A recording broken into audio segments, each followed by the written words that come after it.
Buenas noches, amigos. Estamos comenzando el último programa de esta serie histórica sobre Olvega y nuestro pasado. Y no podía faltar, claro, una visión de nuestro tiempo, del siglo XX, del siglo XXI.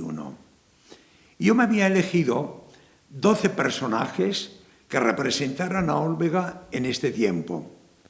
Pero claro, en nuestro programa tan cortito no cabían los 12. Así que muchos de los que no salgáis hoy en el programa, daos por aludidos, porque os tenía en la lista. Hoy he seleccionado 3 personajes que todos los olvegueños debemos tener siempre con orgullo en nuestra memoria. Manuel Villar Raso, novelista de primera fila. Emiliano Revilla, creador de todas las empresas, de toda la vida, de toda la prosperidad del pueblo de Olvega. Y Carmen Hernández, que es la que ha hecho que el nombre de Olvega suene en millones de bocas en todo el mundo, desde Alemania a Estados Unidos. Este año, por ejemplo, el verano pasado, pasaron por Olvega, solo que para afirmar su fe ante la pila donde fue bautizada Carmen Hernández, la zaranda, pasaron 6.000 peregrinos. Esos nombres, el nombre de Olvega, el nombre de Carmen, están por ella en todo el mundo y recuerdan a Olvega. Tal vez sea una de nuestras grandezas. Pues vamos a hablar de esos 3 grandísimos personajes. Comenzaremos hablando por Manuel Villar Raso. Para que no se os olvide nunca, ya sabéis que la biblioteca municipal lleva su nombre. Era propio que a un olvegueño dedicado a las letras y a los libros se le dedicara la biblioteca de su pueblo. Pero es que además coincide que la casa que había donde él nació, donde él se crió, vino abajo y sobre ella se han construido el edificio del centro social y, por tanto, donde ahora tenemos la biblioteca. Allí, bajo esos cimientos, estaba la casa de nuestro entrañable Manuel Villar Raso. Voy a decir pocas cosas de él porque no cabe mucho aquí en este programa. Van a ser grandes elogios.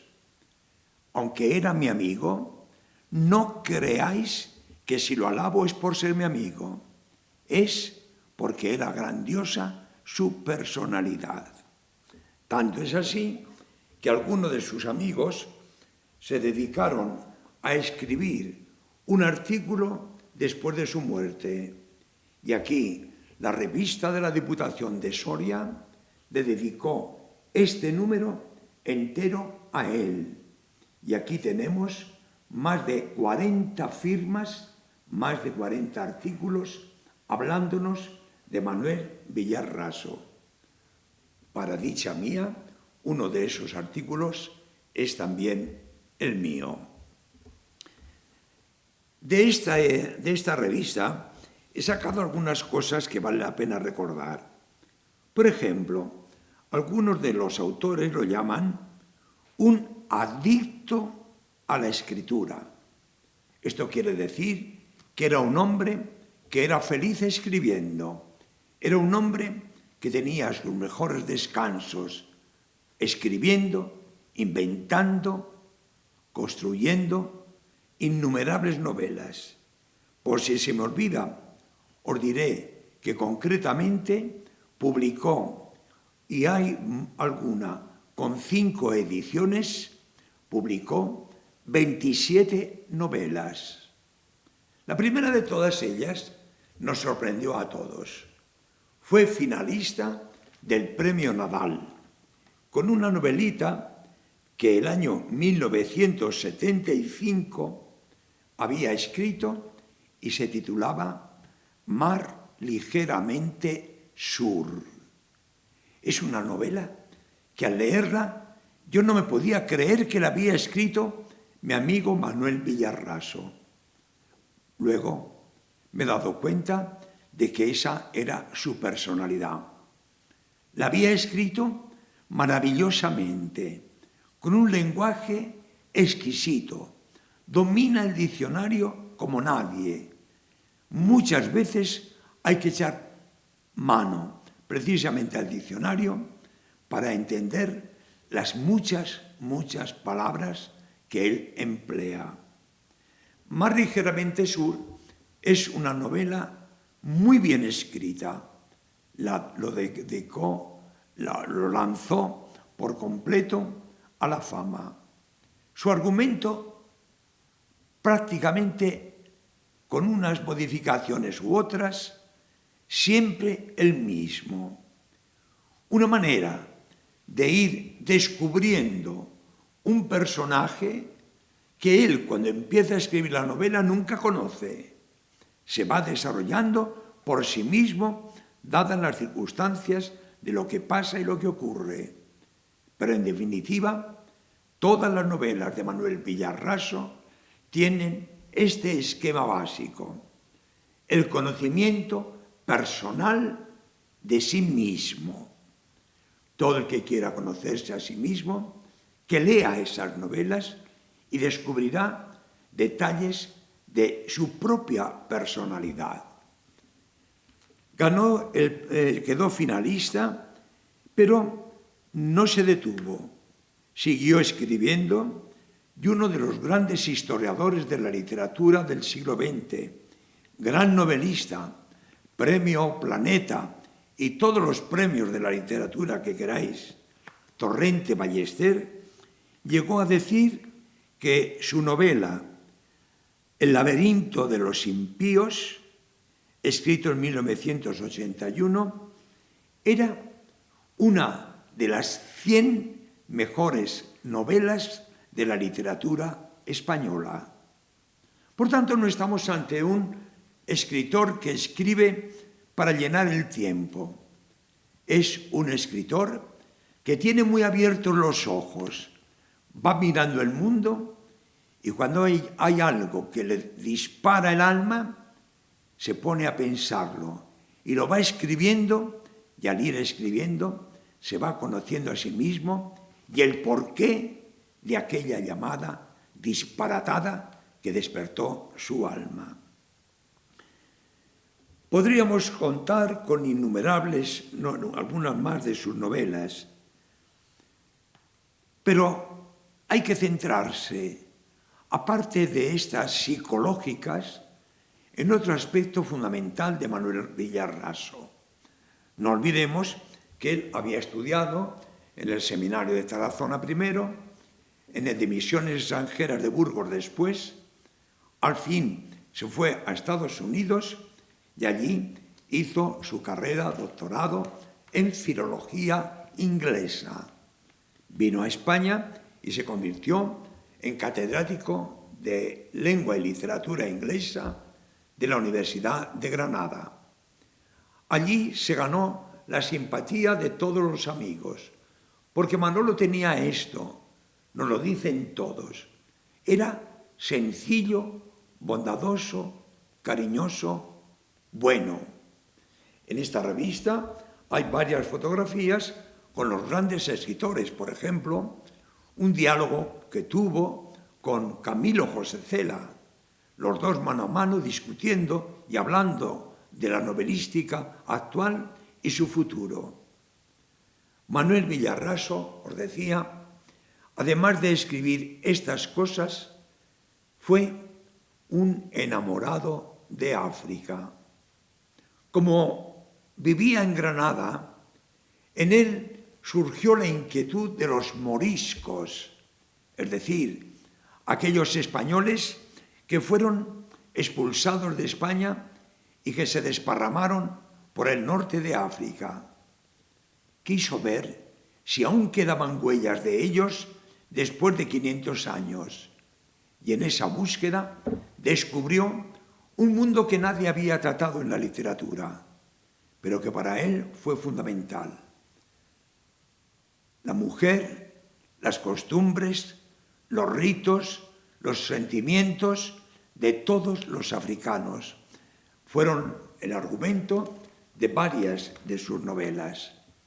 No se contentó con escribir lo que él veía, sino que además en la Universidad de Granada organizó varias excursiones de profesores y alumnos para descubrir ese mundo misterioso de los españoles en el norte de África y de los africanos.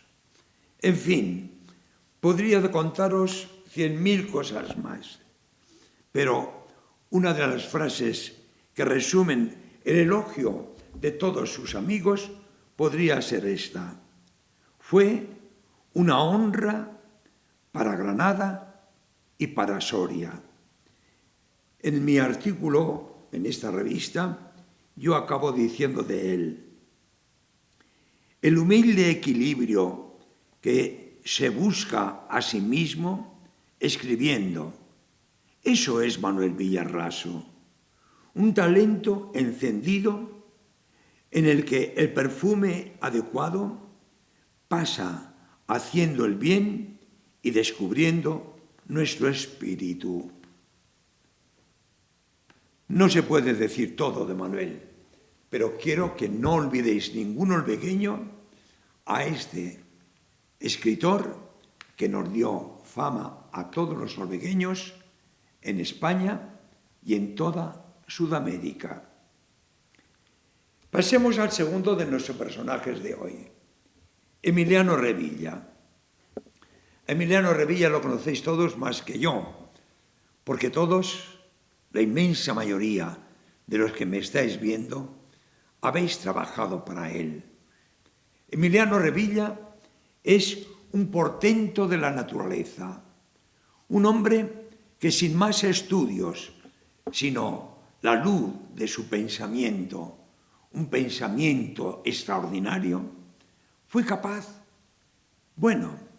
primero de enfrentarse a la vida cuando tenía 9 años, porque a los 9 años un tío suyo que era militar estaba en el frente de la guerra española y él fue a visitar a su tío en la guerra y estuvo en el frente unos cuantos días. Luego vino a casa y en su casa empezó a hacer negocios. El primer negocio, cuando apenas tenía 18 años, fue comprar quesos de leche de cabra que luego él vendía por Tarazona, Tudela, por toda esa zona, a cambio de aceite, que entonces estaba racionado, y él traía más o menos de extraperlo a cambio de los quesos y vendía luego en Olvega. Tuvo que hacer la mili, pero en cuanto vino de la mili, empezó a trabajar en su casa haciendo chorizos. Amplió unas cocheras y con 20 trabajadores cada día convertían en chorizo 50 cerdos. La cosa iba a más, porque era un chorizo casero, con sabor natural, algo distinto de lo que se vendía, y empezó a crecer tanto su venta que pronto tuvo que inventarse una fábrica pequeñita, pero en la cual ya había 120 trabajadores.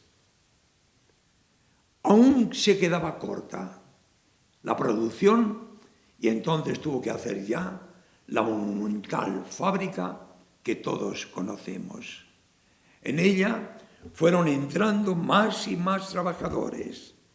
Primero 200, luego 400, luego 800, luego al final casi los 1.000 trabajadores vendiendo el chorizo Revilla, que en la televisión se anunciaba como un sabor de maravilla.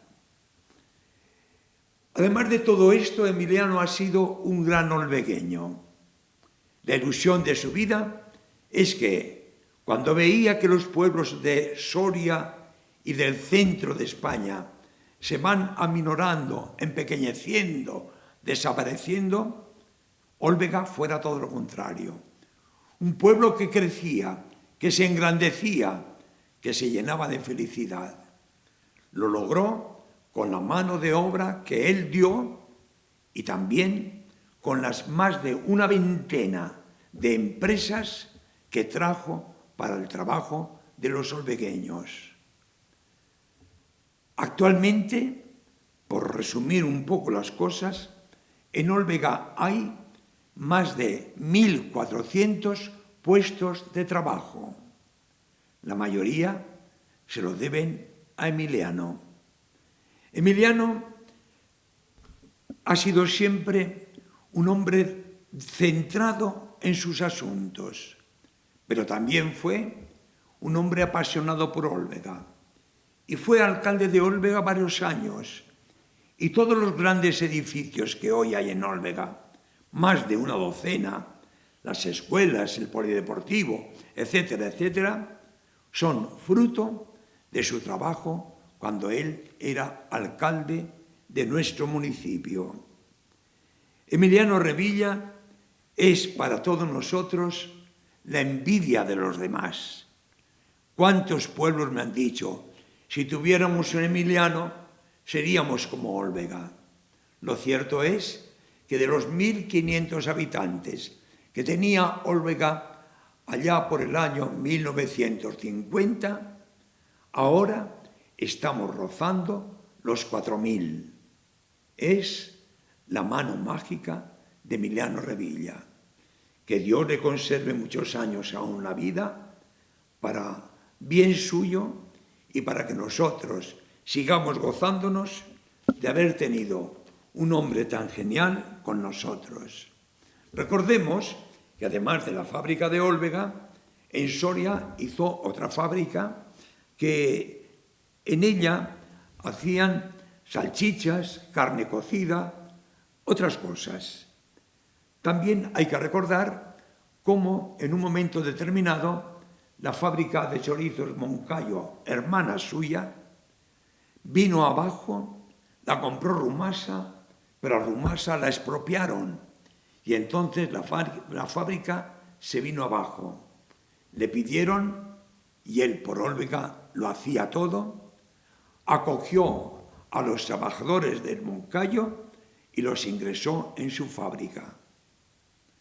Nunca ha tenido peor día que el día que recuerda en que vendió la fábrica a otras marcas. Pero eso vamos a olvidarlo. También vamos a olvidarnos de su cautiverio por los de ETA. Pero baste recordar, como un signo de la personalidad íntegra de este hombre, que estando encarcelado, escondido en un agujero de 1 metro cuadrado, cada día se hacía kilómetros y kilómetros andando. Todo para mantener sus facultades en pleno conocimiento. Emiliano, gracias por habernos querido tanto. Tu nombre quedará en nuestras plazas, en la loma y en todos los recuerdos, en todos los pensamientos de todos los olvegueños. Pasemos ya a hablar de la tercera persona grande del siglo XX de nuestro pueblo. Hablemos de Carmen Hernández. Carmen Hernández pertenece a la familia de los Zaranda. Los Zaranda, ya sabéis, su padre empezó por no querer ser agricultor.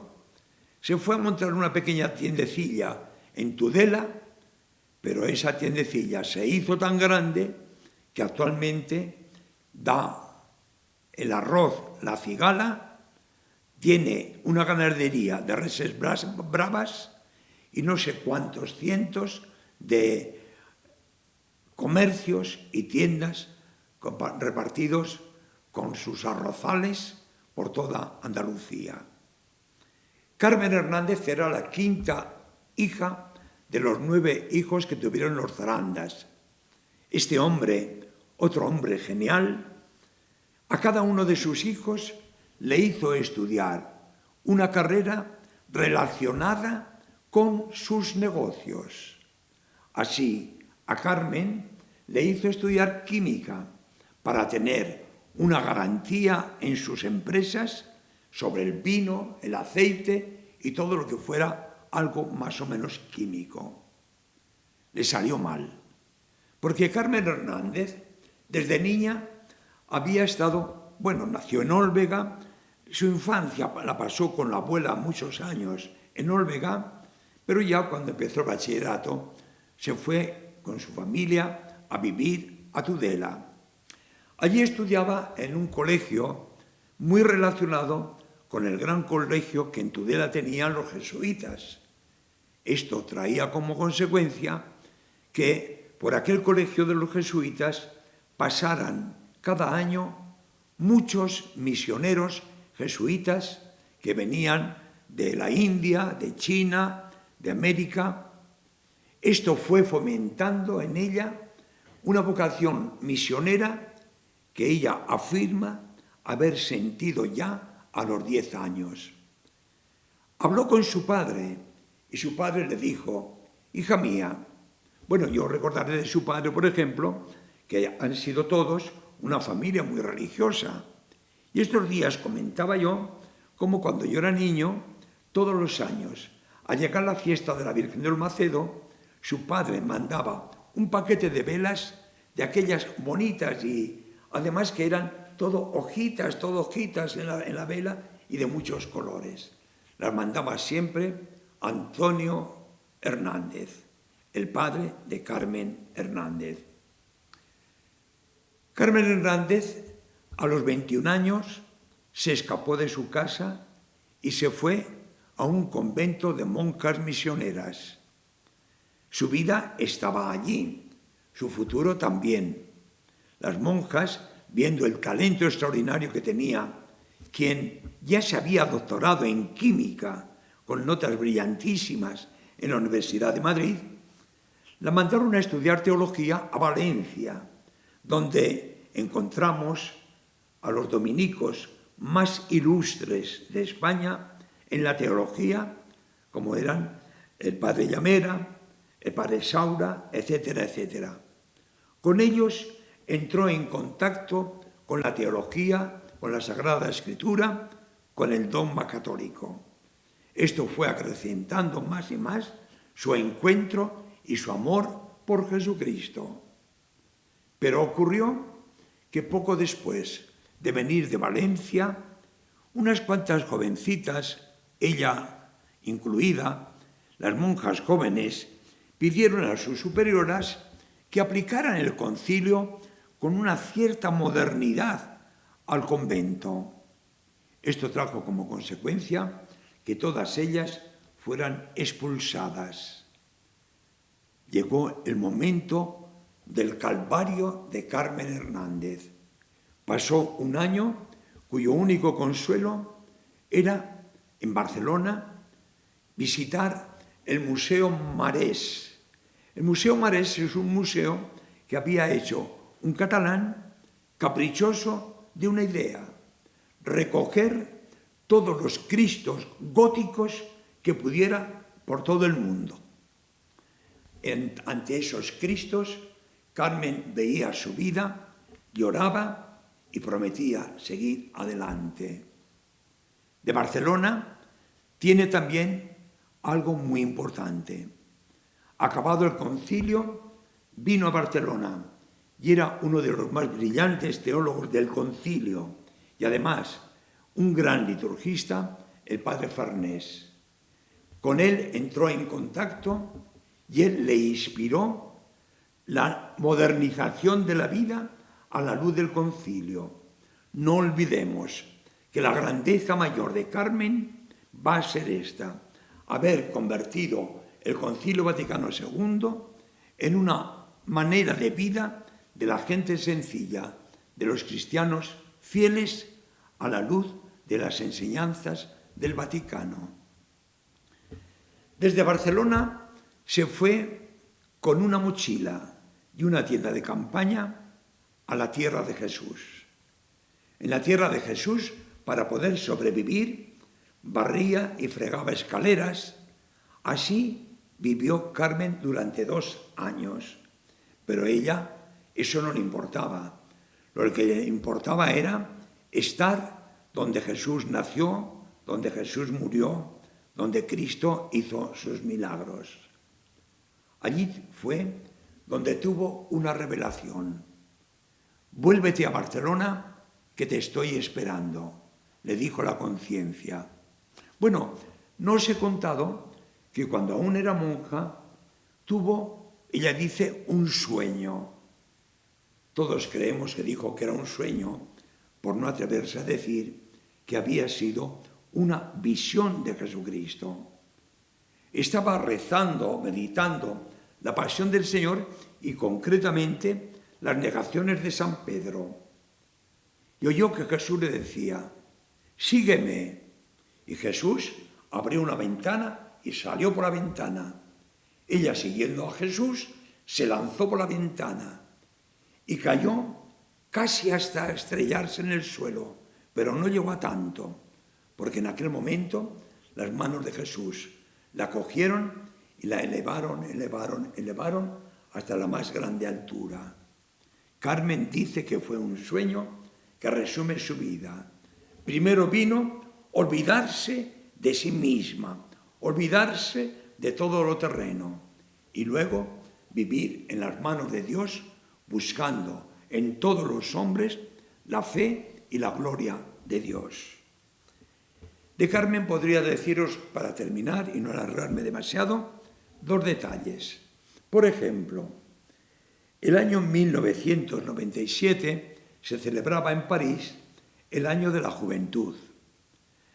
Estaba Carmen, estaba Kiko Argüello, con quien había empezado en las chabolas de los barrios suburbios de Madrid, había empezado el camino neocatecumenal. Las parroquias empezaron a llamarlos, se movilizó la gente y en ese año, en el Congreso de París, había muchos que eran del camino neocatecumenal. Habló Kiko y les propuso la vocación sacerdotal y 1.500 jóvenes decidieron irse o al sacerdocio o a un convento. Otro detalle, fue en Nueva York. 250 obispos de toda América se juntaron un día y le pidieron a Carmen que viniera a exponerles su doctrina. Todos los obispos de América pendientes de las ideas, del pensamiento, de la actitud de Carmen Hernández, la olmegueña. Murió y poco después ya se ha introducido la causa de beatificación. Esperamos que pronto salga algún milagro que la haga merecedora de que la Iglesia la ponga en los altares. Amigos, el tiempo pasa que vuela. Os he contado muchas cosas y de momento me despido hasta después del verano. Tal vez entonces, con mis ganas de estar con vosotros, empiece una nueva serie para entreteneros y sobre todo para acercaros paso a paso a la cultura. Muchas gracias y hasta el próximo día.